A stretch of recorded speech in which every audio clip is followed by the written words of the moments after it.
Every day, there's a war inside your mind. One side of you may defeat the other side of you, but you must know that your winning side might fail in the real world, in real life. Always be ready to give a chance to your losing side, to your defeated idea.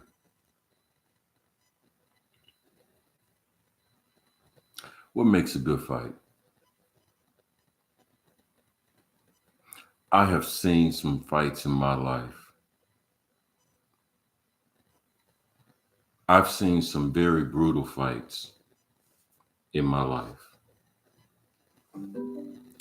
And I can tell you, even having taken part in some combated sports in my life, there are things that I learned about myself as the result of a good fight.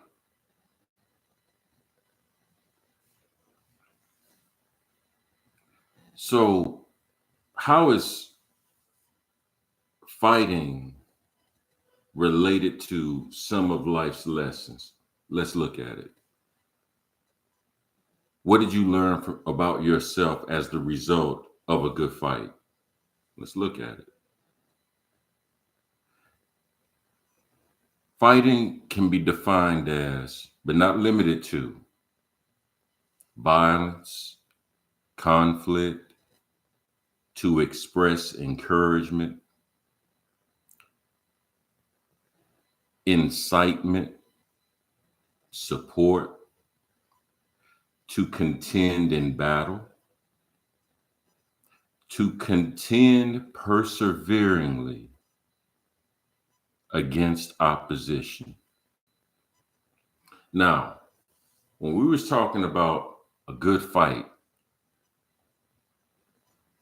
one of the things that we can say doesn't constitute a good fight is when the victor has been decided immediately.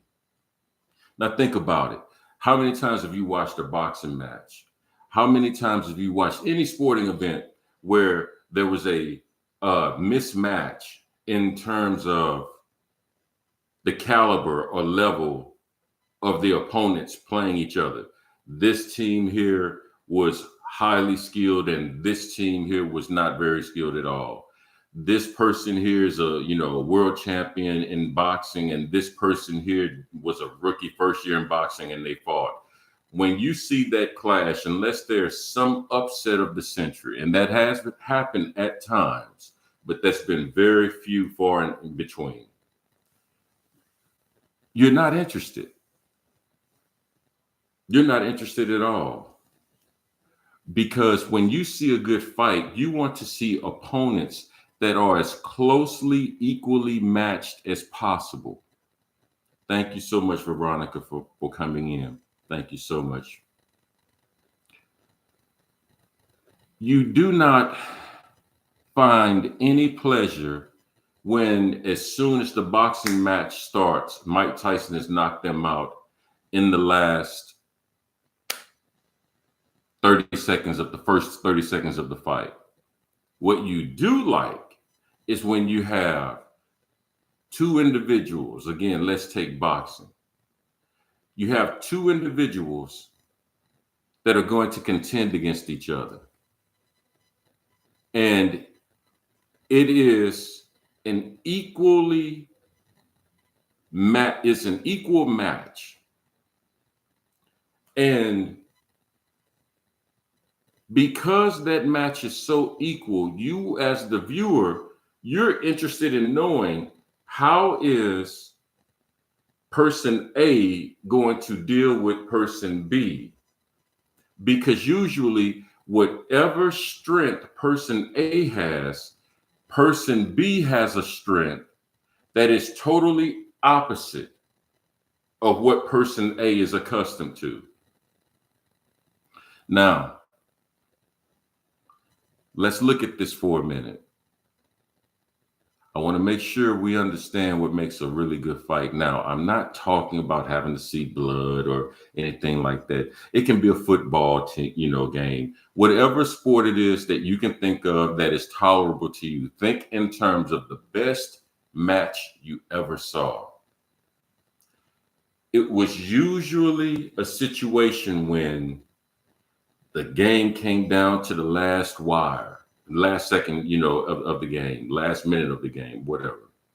Or someone got knocked out at the very last second, like what happened this past weekend in UFC 300, where the fight from beginning literally into end was a full fight between two individuals, and the fight was determined by one of them getting knocked out at the moment that the bell rang to signal the fight was over. And the crowd stood up on their feet, and everyone says that was the greatest fight in UFC history, and I'm inclined to agree. But what made that a good fight was it was back and forth the entire fight.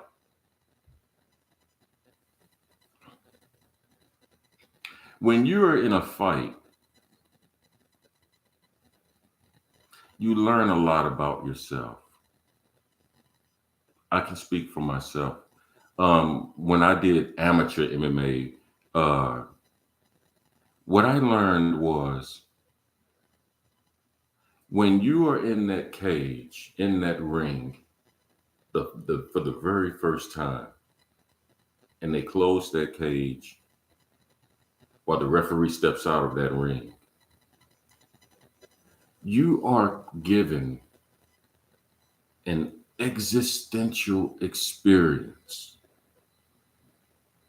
immediately. And that experience is you become aware that the only way I'll get out of this situation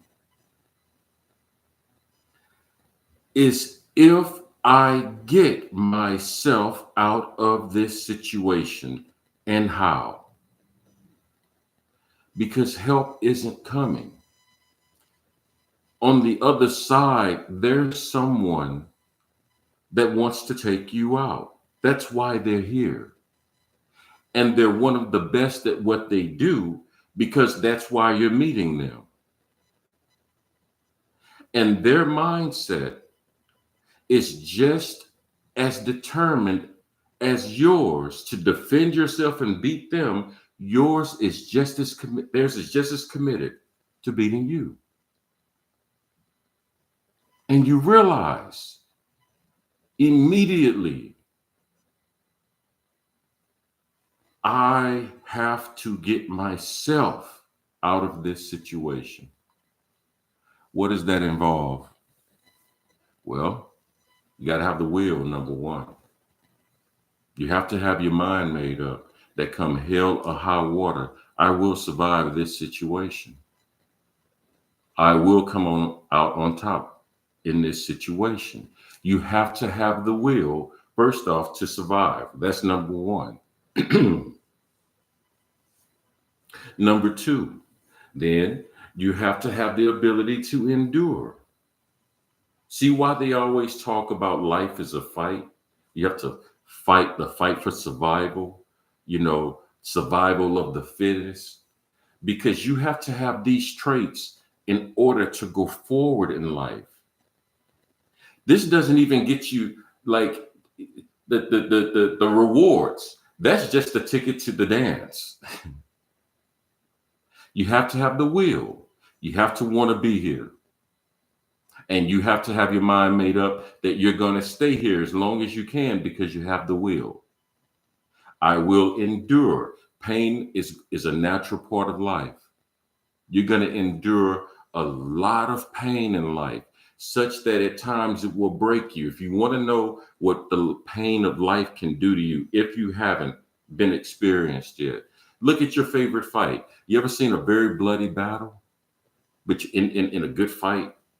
You ever seen two people clashing against each other where you're like, oh my goodness, how much more punishment can either opponent endure? You have to be able to endure because life is pain. That's a part of it. You're going to get hurt and you're going to have to work your way through it. That's what makes a really good fight, in my opinion. Some of the best fights I've ever seen was when, especially the person that I was rooting for, they're in a compromising position. I'm like, oh my God, the fight is over. How is he going to find his way out of this? Oh my God, how much more pain can this man endure? Oh my God. And then they find it in themselves to, under fire, think intelligently. So not only are you enduring a lot of pain, not only you trying to, maintain the will to survive, not to surrender, but you have to think intelligently. You have to be able to think strategically while enduring all of those variables. You're tired, your nose is broken, you're in pain, you think you may have dislocated something, and ding, ding, the bell just rang and they're coming at me again. Life is going to do that to you too. What are you going to do? Give up? Or are you going to fold? That's why I love the platform that Brother Dwight has for Build Your Own Brain. He talks about a lot of different techniques that you can use to reprogram your thinking. He talks about different things to where you can start to reframe how you view and interpret certain things in life, so that can also start to change your thinking, which in turn changes your attitude, which in turn begins to change everything else about you. And he's absolutely correct, by the way. And I really encourage you, please look up Build Your Own Brain, one of the best platforms you could ever invest in.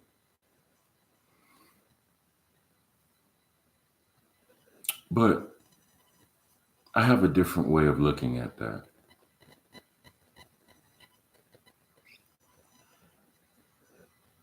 I'm going to say something now that is going to be a little bit different than what you're accustomed to hearing. See, I learned more about myself in a fight. I learned about my fears. I saw my limitations. I knew when I was done, I was ready to get out the fight. I knew when I was confident, like, hey, I'm finna end this one. I learned a lot about myself. I learned a lot about my uh, habits, bad habits and or good habits that I may have developed during training. Maybe I didn't exercise enough in terms of cardio, so now I'm tiring out early in the fight. Maybe I should have ate a little bit cleaner, differently, and my nutrition would have allowed me to keep going in the fight. Maybe I would have been able to train a little bit longer, and in that way, I would have been able to defend myself better. It's exactly stamina, in the fight. Had I done all of those things, maybe I would have had a different outcome. But you learn that about yourself. And you realize the reason why you learn that about yourself and why it's so important about yourself is because you could have not learned anything that I just learned unless there was an equal and opposite opposing opponent.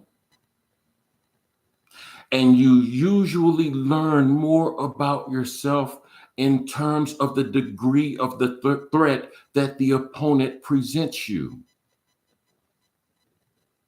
There would be no Muhammad Ali without Joe Frazier.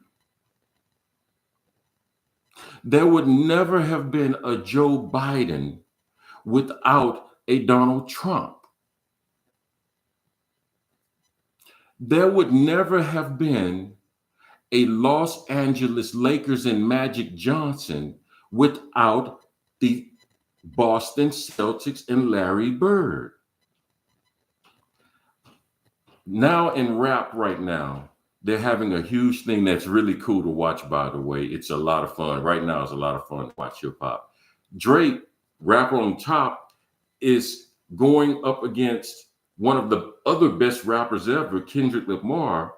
And I'm here to tell you, they are going to be even known greater because they're equal and opposite opposing forces. One is really just as good as the other. When you have situations like that, I don't see something that has to be overcome. I don't see a fight. I see a dance.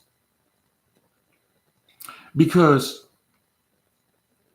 if I'm right-handed and my opponent is left-handed, that means the entire way that I am approaching this fight, I have to also consider that someone somewhere else across from me in this ring is going to be doing something the very opposite of what I am doing.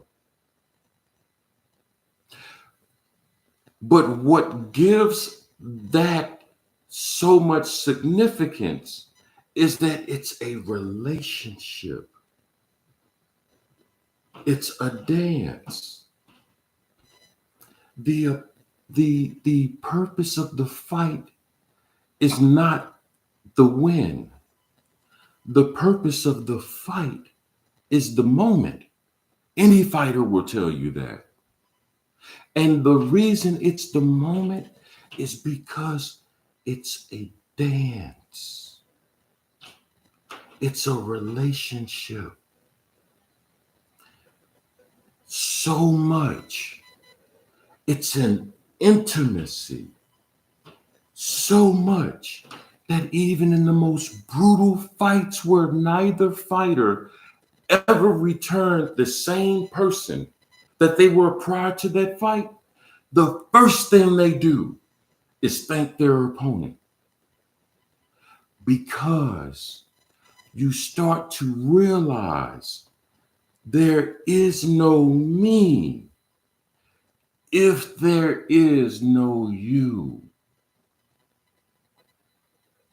You are just as important to me as I am important to you. It is a relationship. And that relationship, think of it like a dance. Here's the purpose of that relationship versus the fight, how we traditionally started this conversation out with. Think of it like this.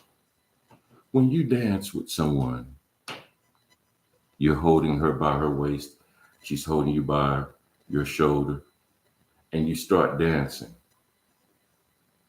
At any point in time, do you dance where the moment takes you? Or do you dance because you're trying to hit certain marks on the floor at a certain time, and you're trying to arrive at back where you started the entire dance? That's not why you're dancing, to get from point A to point B to point C back here. That's not why you're dancing. You're dancing because of the moment. And that's all that has your attention during the dance. It's the same thing with a fight. Notice how with a dance, you have to have a willing participant. And that willing participant has to move in sync with you. If you don't move in sync with one another, then the entire dance is over.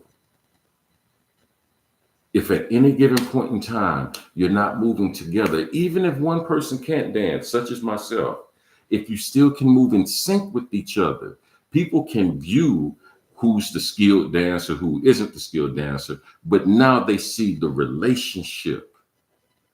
And that's the dance that moves. And the people, you start accommodating timing. It's the relationship, it's the moment. That's what a good fight does. Because in any good dance, you cannot have a good dance without a good partner. So as it is with a fight, you cannot have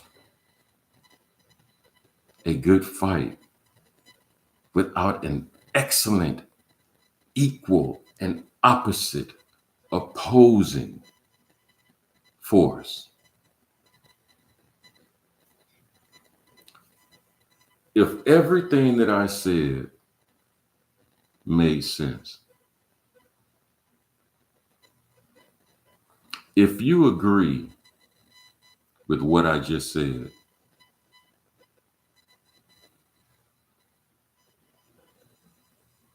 I want you to know that it is for that reason you agree that you have to have an equal and opposite opposing dance partner, participant, which means they're you. They're just in reverse, but they're you. If you agree that that's you, I made all of that an argument to say, now, with that in mind, I could make the case of why it is so important for you to love thy enemy.